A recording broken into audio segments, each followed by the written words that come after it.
Di ambang pecahnya perang antara Israel dan Iran setelah 13 orang tewas saat tentara Israel menyerang konsulat Iran di Suriah pada Senin 1 April 2024, Israel pun mengancam akan menyerang fasilitas nuklir Iran jika Teheran melancarkan serangan. Ancaman tersebut pun dibalas ancaman dengan Iran akan menghancurkan fasilitas nuklir Israel hanya dalam waktu 400 detik.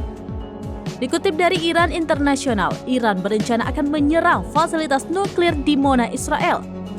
Para pakar dan analis mengatakan kemungkinan bentrokan langsung antara Iran dan Israel memang sudah tersebar luas. Pasalnya Iran memiliki senjata nuklir yang mampu menyerang Israel dalam waktu 400 detik.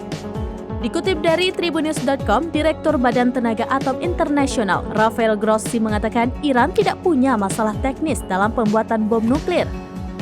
Grossi menyebut Iran bisa membuat bom senjata nuklir jika negara tersebut memang menginginkannya. Pernyataan senada juga disampaikan oleh ekonom Richard W. Rand yang mengatakan Iran sudah memiliki 5 senjata nuklir. Diketahui sebelumnya, Israel menyerang konsulat Iran di Suriah pada Senin 1 April. Serangan tersebut setidaknya menewaskan 13 orang. Di antara korban tersebut, 7 anggota Garda Revolusi Iran meninggal dunia.